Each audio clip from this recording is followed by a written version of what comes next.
right. Okay, hi everyone. Discord, if you can't hear me, this is the time to complain. Because sometimes people don't complain on time, so please do. I think everything is fine. So again, I encourage people to ask questions in the technical Q&A. So Paul is one of the TAs is monitoring that as well, and I encourage everyone to pitch in with responses. So I want to start today by talking a little bit about kind of what's going on in the course right now, and also maybe kind of saying something that's useful to you in general. And I should make a disclaimer, I'm speaking for myself, not for the university, not for EngSci. Other people might have different approaches, they probably do. Some of those approaches are like wrong-headed and stuff, but that's not relevant here. So why think about course organization? Well, first of all, I actually find that sometimes people think too much about course organization, but maybe some people don't. So there's different ideas about how things run, and some are correct. Some people have kind of the idea of this is kind of a continuation of high school, which in some ways it is, in some ways it isn't. Some ideas are just wrong, and I hope that, well, I'll give you my view. Of course, you might disagree with me about what's wrong and what's right. Why is it useful? Well, I think it's because sometimes people just approach things in a way that's not necessarily the most productive. And at the same time, I think if you kind of think the right way about why the course is organized the way it is, it also helps you study, also helps you develop in general just beyond the course as well. So several things I want to talk about, and the first one is people care about that a lot, as well they should, is kind of grading. So why do I grade? Well, first of all, I can't not to, I need to eat, and the university will not feed me if I don't do what it says. But I got expenses. Apart from that, so two reasons, right? So one is grades provide an incentive for students to study. It's, in the grand scheme of things, maybe it seems a little bit silly. So in the same way that it's silly that I'm obsessed with Fitbit points, with the Fitbit giving me points for exercising, and that's the only reason I ever exercise, right? Maybe that's silly, but that's just human nature. So the other part of it is the reason you come here in part is you want a diploma at the end that says UofT, and the reason a diploma that says UofT on it is actually valuable is we have difficult exams, and we only give diplomas to people who pass the difficult exams. So if we don't give you difficult exams, the diploma in time is going to just lose its value, but you're still paying for it. So in a way, it's hard to see it that way as you're sitting there in the exam being stressed out, but we're doing a service to you, right? Sometimes. This is kind of in UofT parlance, it's called assessment. So this is the component of exams, midterms, whatever, that has to do with us certifying that you did a good job or telling you how good of a job you did. But most of the components in this course are just explicitly for me. I know they're not about assessment. That's not what they use them for. And that obviously includes the labs. So as you know, the way the labs are run is you come in, you do the work kind of to the best of your ability, you get full credit. So obviously we can't assess you based on that. And I treat projects basically the same way. So projects are more challenging than labs. And certainly it's not the case that everyone gets full credit on the projects. At the same time, you get unlimited time to do the projects, and you get pretty much unlimited help. So you come to me for office hours, you're having trouble, I'll help you, not a problem, right? So not so on the exam. So it's basically also not really about assessment. The averages on the projects, they're not 100%, but they're pretty high. So usually 80s, sometimes even 90s. And I know that 80s, like right now it's September, so you still think, oh, 80s, that's like very low. No, it's actually high. So quizzes, so I put an asterisk here because I kind of meant for them to be used a little bit for assessment, and I clearly haven't figured out the technology for how to actually make that happen without expending more resources than I'm willing to on kind of invigilating and kind of marking and stuff like that. So I'll think about the technology. I'll see. I gave full credit to everyone who took the quiz last Wednesday. I'm not canceling quizzes. They're still going to happen. It's just a question of how to run them in a way that's fair to everyone. I don't know that they figured it out, kind of apart from just saying everyone gets full credit, which is a kind of fair. So I'll see kind of the other components of the course that really are about assessment, that are about trying to just measure, okay, like how much progress have you made, how good you are at kind of the skills that we try to teach. That's the midterm, the exam, not anything else. So that's kind of how I think about this. This is not the case for all your courses. They might do different things.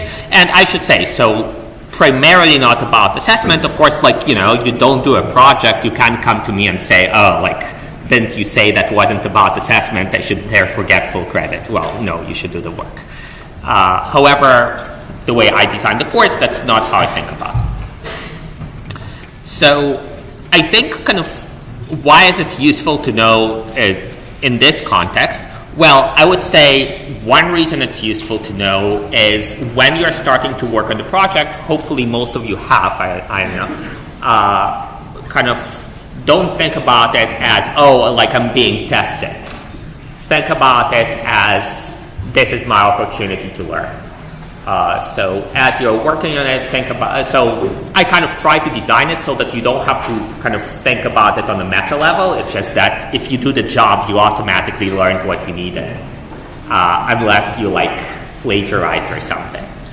But still, kind of don't kind of stress out about it so much as think about it. This is my opportunity to learn. Whereas for the midterm and the exam, we actually had a discussion about.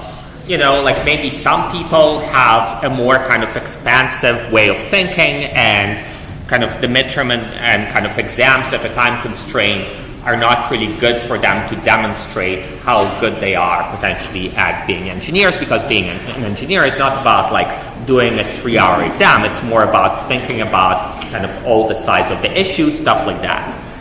And what they said in response is, well, yeah, that's true, except what you are being assessed on is not the 3 hours on the exam. It's the entire semester where you know that the exam is coming, and where the engineering problem that you're trying to solve is, okay, how do I study in such a way that when the exam comes around, I'm prepared? Right? So the problem is not just like those 3 hours, it's the entire semester. And what might make sense in that way is to look ahead. Right now, I think looking at the exam for most of you who don't have extensive background, it's just not going to make sense.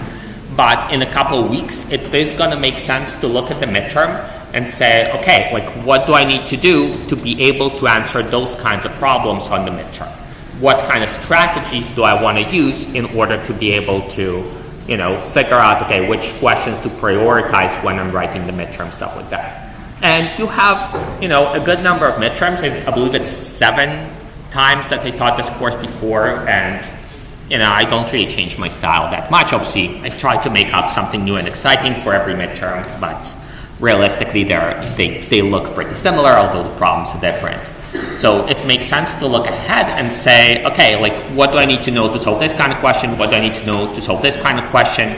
How do I look at the midterm when I'm given it in the exam room and figure out which problems to prioritize? And I can't tell you those things myself. I will try, but in part it's kind of more an individual thing where everyone has a different working style and you want to figure out what's best for you.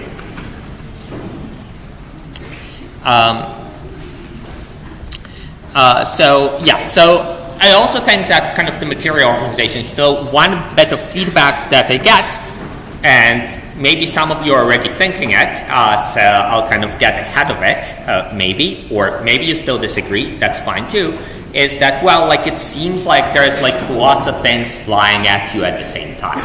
And it's true. But at the same time, I want to emphasize that this course is not, and I said it before, this course is not about knowledge. This course is about skills. And that means that the usual kind of thing that maybe people sometimes imagine what the class is like, where I say, okay, I'm going to talk about this, and here's everything you need to know about this. And now I'm going to talk about this, and here's everything you need to know about this. It doesn't exactly apply. And the reason it doesn't exactly apply is I'm not trying to transmit any secret knowledge here, right? So anything that I will tell you about Python is available. It's in the textbook. If you want to kind of try to absorb that knowledge, read the textbook. This is not what the lecture is about. The lecture is about trying to show you how to apply the material. So with that said, of course, like there's too much of a good thing sometimes. I will argue it is a good thing to do it that way. But if you feel like I need to slow down, if you feel like, okay, like let's go back, like tell me the basics I forgot, just ask a question. Okay. With that said, especially in the beginning, just like when you immerse yourself in a new language, like yeah, it is going to look like a lot of things coming together. Later on, the structure is going to become a little bit more linear. With that said, it's always going to be about skills, which means like it's always not going to be the model of like, here's this topic, here's what you need to know. It's not like that. You don't need to know that many things. You need to acquire many skills. It's different. So yeah, and like I said, feedback welcome. So I think right now you can like, I know, register with a fake name on Discord and complain, I guess. I'll set up like an anonymous form if you want to say anything next week. All right, so that's this. All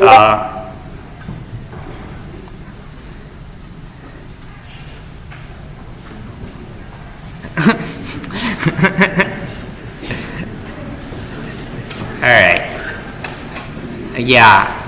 I did not actually ever take Praxis. I'm not sure what it is, but yeah. So okay. So what I want to do today is talk a little bit about debugging. So this is the solution for Lab 3 that they threw together. So I want to talk about the process of debugging something like this. And then we'll come back and talk about loops. So, okay, so here is a not entirely correct solution. What is a qualifier? I genuinely don't know what that means.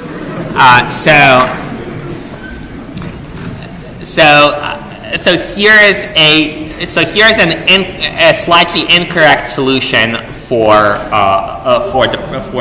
the Lab 3 question 3, right?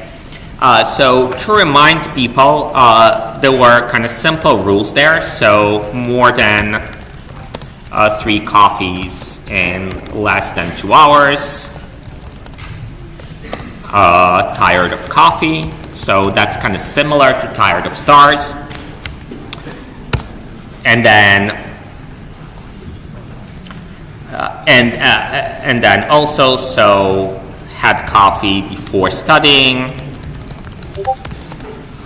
is 10 notes per minute. That seems a lot. And then otherwise, that's 5 notes per minute.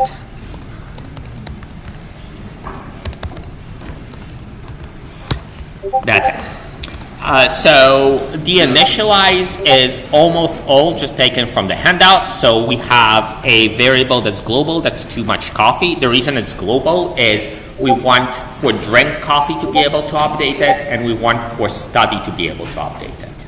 Right? Actually, you don't need for study to be able to update it, but it needs to access it. Right? So that means more than one function needs to know about it. So it's definitely global. Even if it were one function, the way it's described, drink coffee doesn't take any parameters. So the only way it would communicate kind of too much coffee, well, I suppose it could return it, but probably the way it communicates information outside is by updating nulls and updating too much coffee. It doesn't need to update nulls. So updating lost coffee time. Yeah. Why don't you have the global variable? Because there's bugs. So I'm going to show the process for debugging. Okay. So all right. So initially I say too much coffee is going to be false, and initially current time is 0 minutes, and initially you don't know anything, so nulls is equal to 0.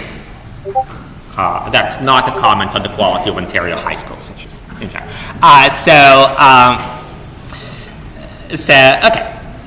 So we say initialize, and then what I'm going to try to do here is I'm going to interact with it a little bit. So I'm going to write some test code, so write some code that uses those functions, and then if I encounter a problem, I'll try to show what's the problem. Yes? In the lab, you gave us the initialize function, and initialize last coffee time to be both as negative 100. Yeah, I changed it. Were we allowed to change what we were allowed? Yeah. Yeah. So I mean, and I see why. Well, I mean, no, you don't actually, like, you didn't actually need to, but you could. So, like, if current time is only ever positive, you could just have an if statement that says, if it's minus 100 and minus 100, then no, not necessarily. But in that case, it didn't matter. Like, you didn't even need the if statement. Yeah. So okay. So all right. So let me try to do it. So I'll just say drink coffee, and I'll study for 10 minutes. That seems reasonable.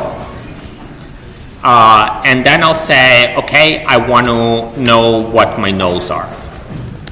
So I'll say nulls equals, and then nulls. So in the project, you have a function that prints this, returns this rather. Here I don't have a function. I could have written one, but I can also just say I'll access nulls. So this actually has to do with your question.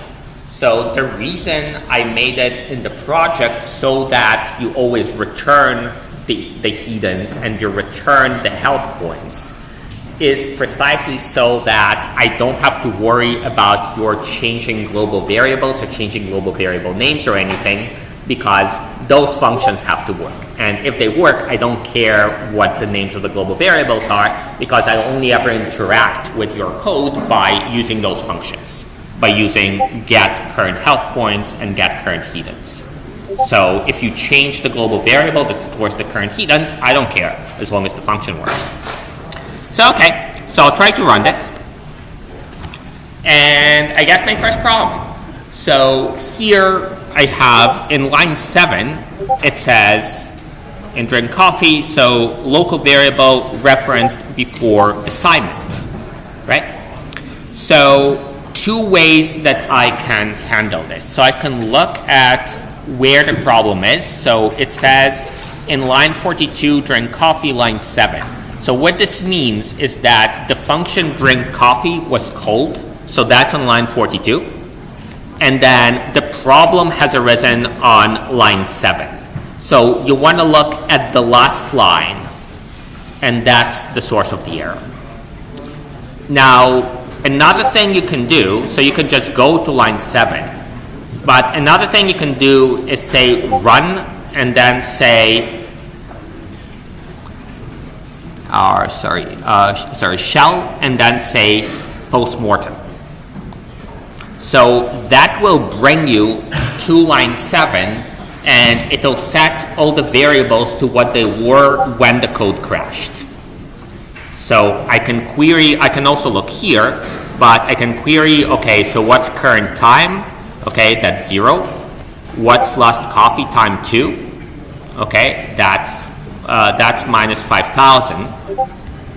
So what does this mean? Well, this is one of the situations that we saw where there is a conflict between global and local.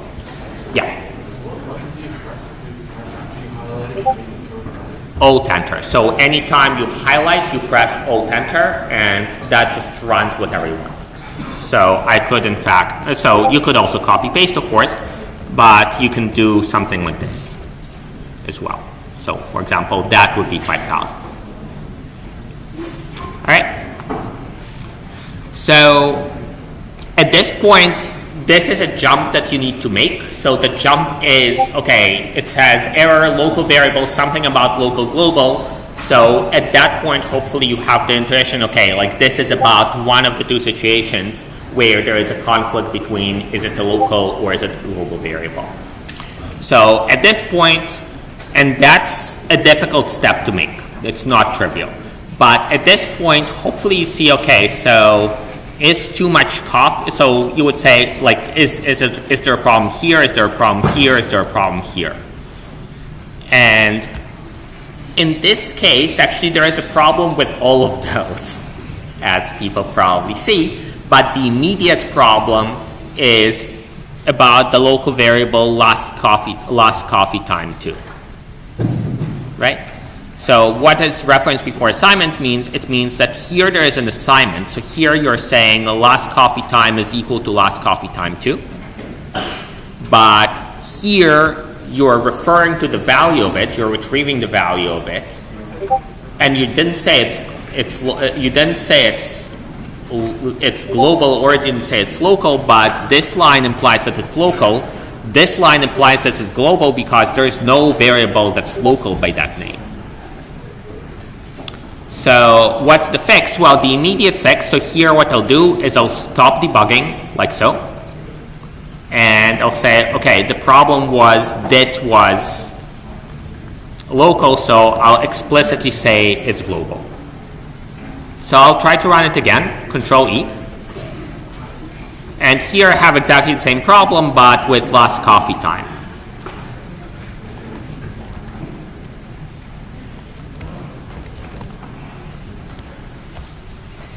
So fix it, try to run it again.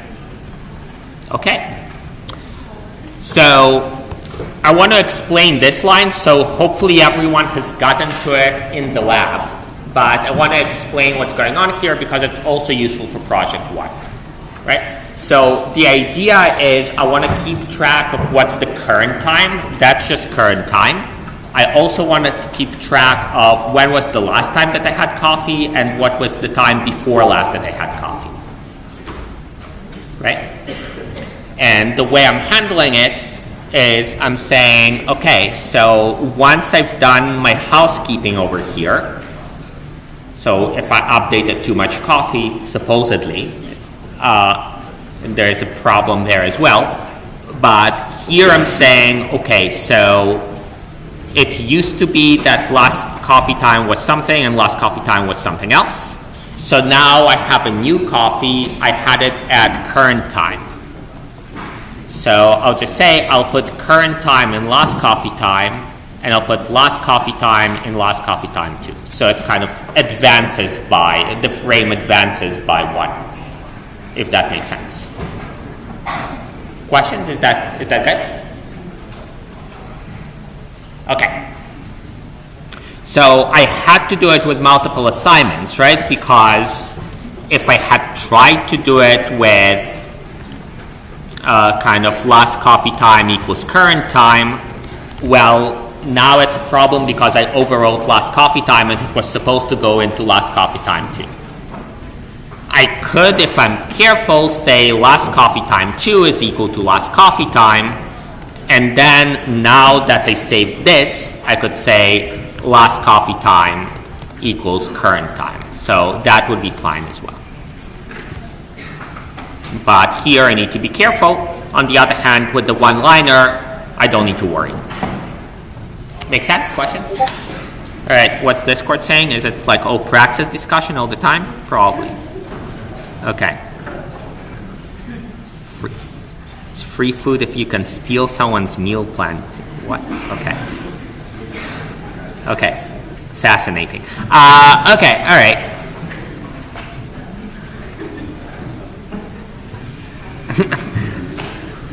Yeah, I have other expenses as well. especially like in the winter, it's cold and stuff.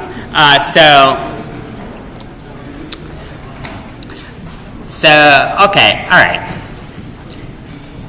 So that's like that. So now I can try to run it. And here, well, actually it's already fixed. So nulls is equal to 100. That is what I expect. So in general, what I will try to do is I will try as much as possible to break the code that I wrote, right? So that means trying every possibility of kind of the usual situations. That also means worrying about what's called edge cases, where in some sense it's a borderline situation. So here, at least for now, we're just doing kind of typical cases. So I'll just do study for 20 minutes. And here it's supposed to be that I didn't have coffee. So that means that I'm supposed to get 5 per minute. So let me run this. And indeed, I'm getting 5 per minute. Right? So that seems good. So now I'll try to test, okay, if I get several coffees at a time, am I gonna have a caffeine overdose? So I'll do like drink coffee, drink coffee, drink coffee.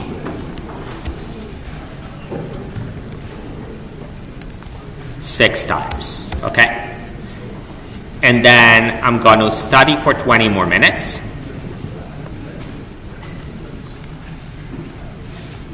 And what seems to be the case is that I'm getting still 5 per, not the 0 per that I'm supposed to, right? So at this point, what I'll do is, like, there's multiple problems in the code. But what I'll do is I'll say, okay, so I'll put a breakpoint here because I know that this printed something incorrectly. This printed something that seems correct.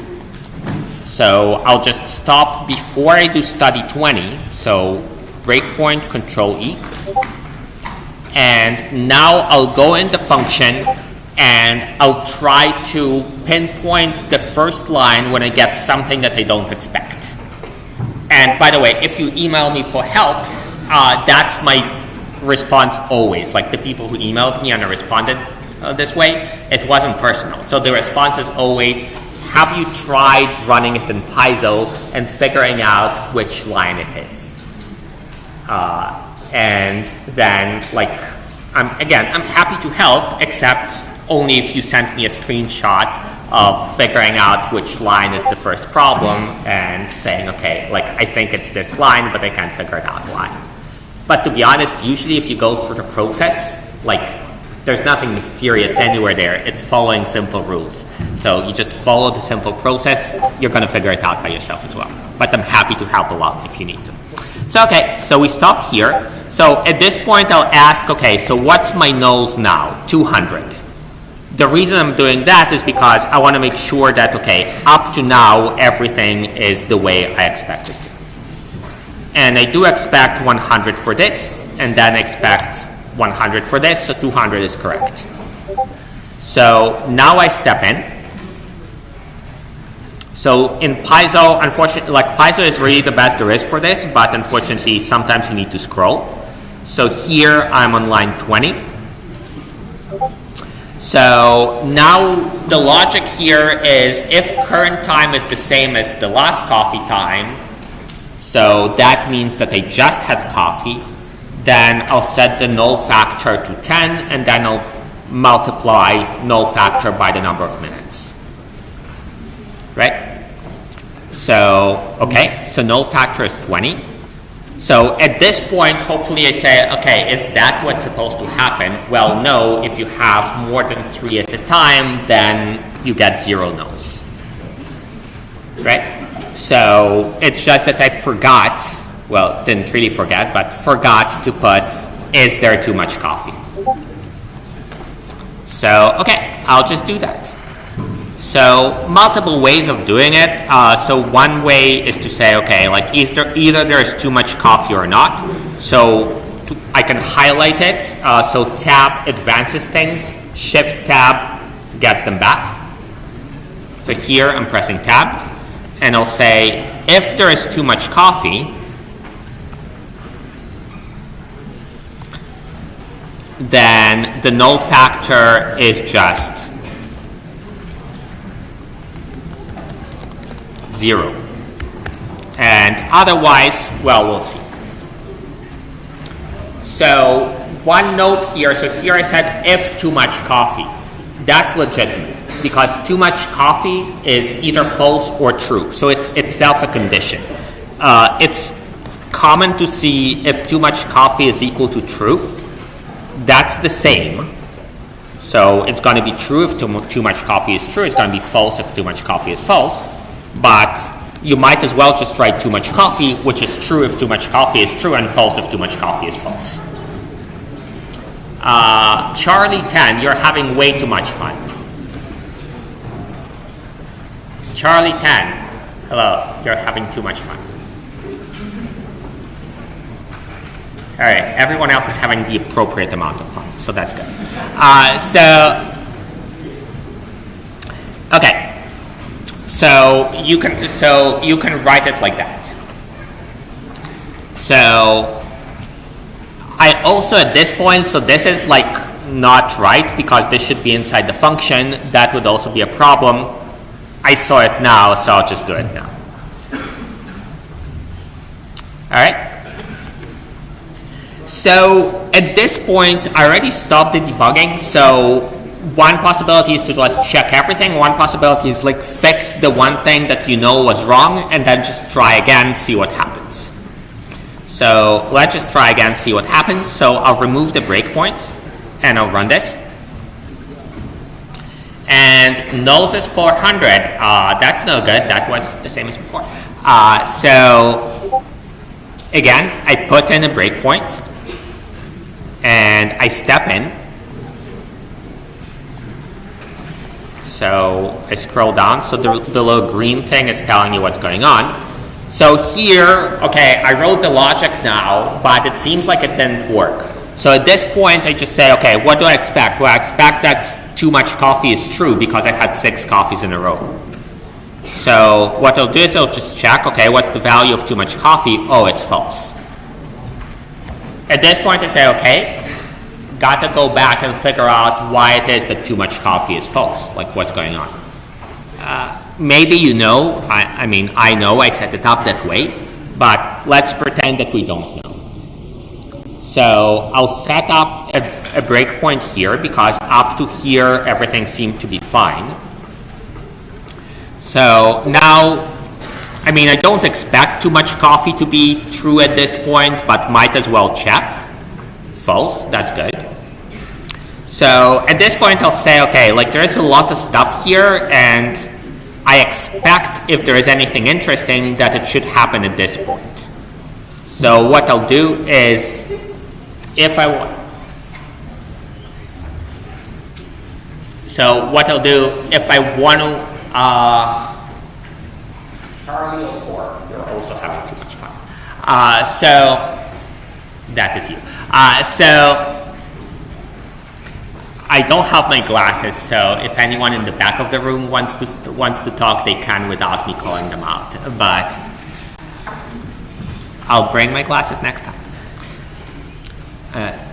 So yeah, okay. And by the way, me calling people out, like don't take it as me saying, oh, those people are really fun, you should go make friends with them. It's the opposite. Okay. So all right. So what I'm saying is I don't really want to go through those. In this case, it wouldn't be that difficult, but let's say that I want to skip to line 59. So I put the breakpoint on line 59 and I press continue. So continue means go until the next breakpoint or until the end if there's no breakpoint. So now I'm at the breakpoint. At this point, I'll check again, is too much coffee false? Yes. Yeah.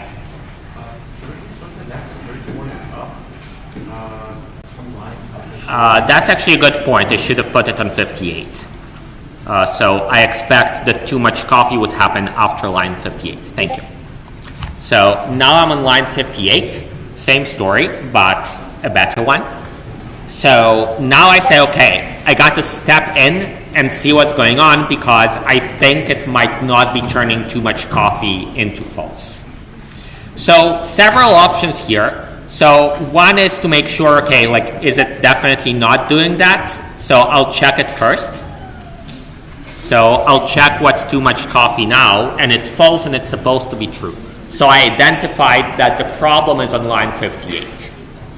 So now I'll step into the function on line 58 and see what's going on inside the function. So I'll run it again. So I just stopped with the stop button and I ran it again, and now I press continue, so I'm on line 58. And now I'll step in and see what's going on with drink coffee.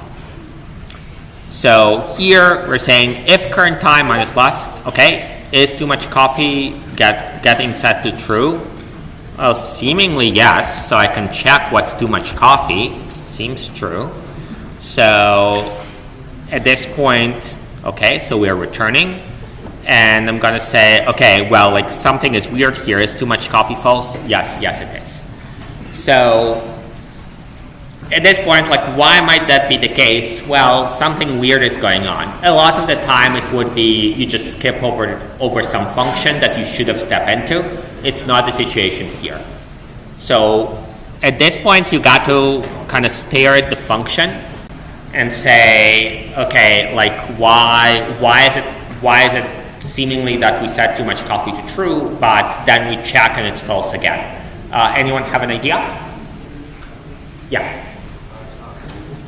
Exactly, yeah. So we set the local too much coffee to true, but that's not the same as setting the global too much coffee to true, and I neglected to say global too much coffee. So that's like a subtle bug. It's not easy to catch. So, okay. But we caught it. So now I can say global too much coffee. And so different approaches are possible, but here I'll just say kind of YOLO. I'll just try to run it again, see what happens. And in fact, remove those breakpoints. Great, it works. So those are basically, like, I basically tested everything there was to test. Of course, you might test kind of in terms of typical cases. Of course, you might kind of say, okay, like, I'm not sure that they tested everything there is to test. In practice, you never know if you did. That's a matter of thinking about the problem.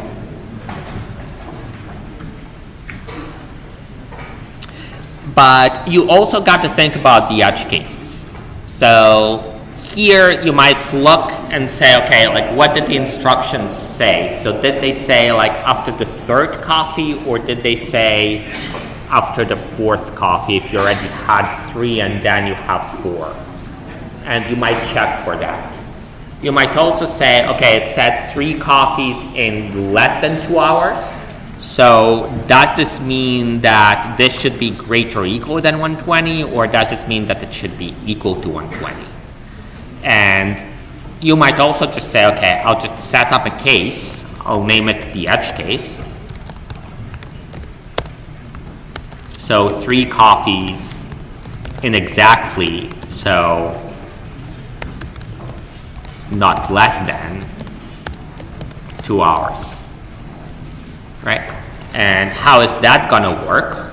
Well, so I'll comment this out. So no coffee yet.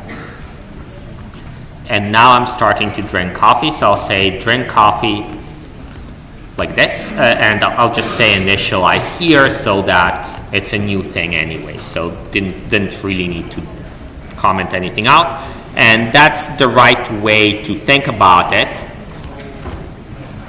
is we're just, like, this was one scenario and now we're trying another one.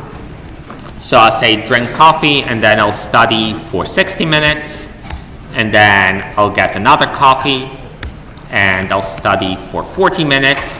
And now I really got to think, okay, so what would it take in order for me to have 2 coffees in exactly 2 hours, not fewer than 2 hours?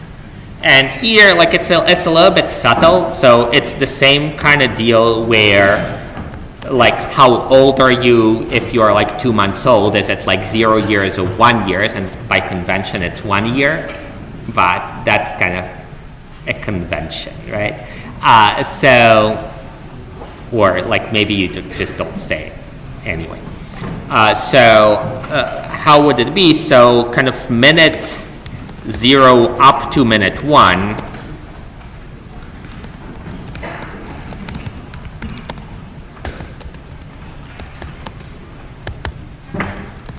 is less than 1 minute. Right, so in the same way, what makes sense to say is minute 0 up to minute 119, but not including kind of 2 hours, 0, 0, 0, 0 is less than 2 hours. So that means that it's supposed to be that if you say now, so study 60, and then you do drink coffee again, you're not supposed to lose the ability to study. Because that's not less than 2 hours, that's exactly 2 hours. So if you say study 20 now, and now you print the nose like this, it's supposed to be whatever, you just had coffee, so it's supposed to be 200. Here it's just a misspelling, but it's not. Yeah. Why did the last couple times you make them like 1 why not set them just to 0? That's a good question. So the question was, why not set those things to 0? And the answer is, well, if they're minus something, then I'm sure that the difference between current time and last coffee time 2 is quite large. On the other hand, if I initially set last coffee time 2 to 0, and then I check what's current time minus the time before last that I had coffee, the answer initially would be 0. And that's bad, because that would indicate that I had 3 coffees, all at time 0. Right? Because if you set it to 0, then, it's as if you had it at time 0. Well, if I had enough coffees, yeah. So this is kind of like saying, like, imagine that I have a coffee at minute minus 1,000 and also another coffee at minute minus 5,000. It's never going to matter. All right?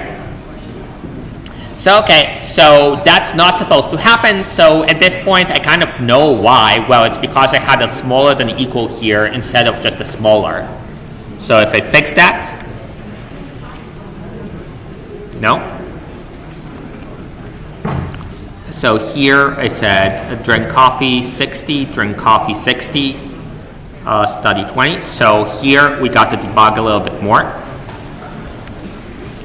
Oh, and initialize, did I mess up initialize? No, I didn't. So at this point, too much coffee is false. I'll step in. So here I can check, okay, what's current time? Current time is 120. Last coffee time is 0, so that's false. So I'm over here. So too much coffee at this point is false. Oh, actually, I think it was right. It was supposed to be large. Yeah. So nulls is 1400. So the lesson here is use the process for debugging and do things kind of one step at a time, pinpoint, okay, this is the problem, and then go into function, figure out which line exactly is causing the problem. The other thing is think about both typical cases and edge cases, because we're going to test you on both. So one last thing. So I said debugging. Everyone knows what the bug is. It's like a problem in the code. So it actually comes out of Grace Hopper's work in the 1940s, where apparently they recorded this. So it was like a moth that was caught in a relay of a computer in the 1940s, and this is where the term bug comes from. All right, it's 5. I'll answer questions over there, and I'll see you. Have a good weekend. Bye.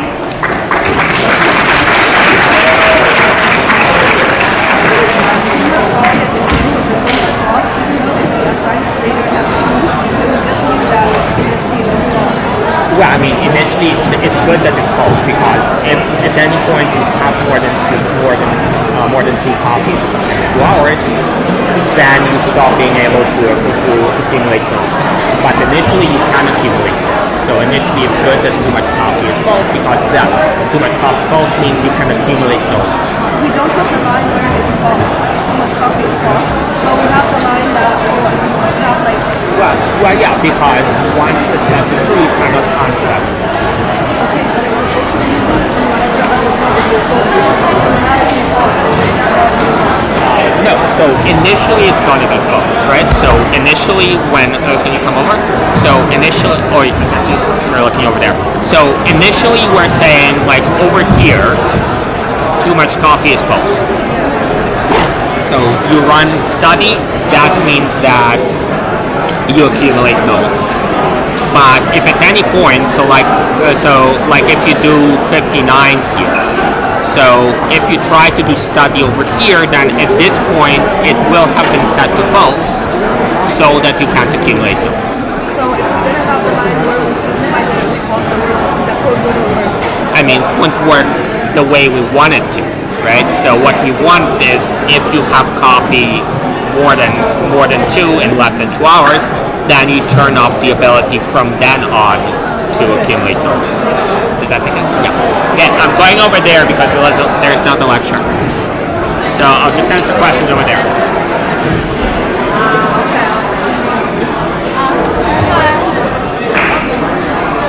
answer the questions over there.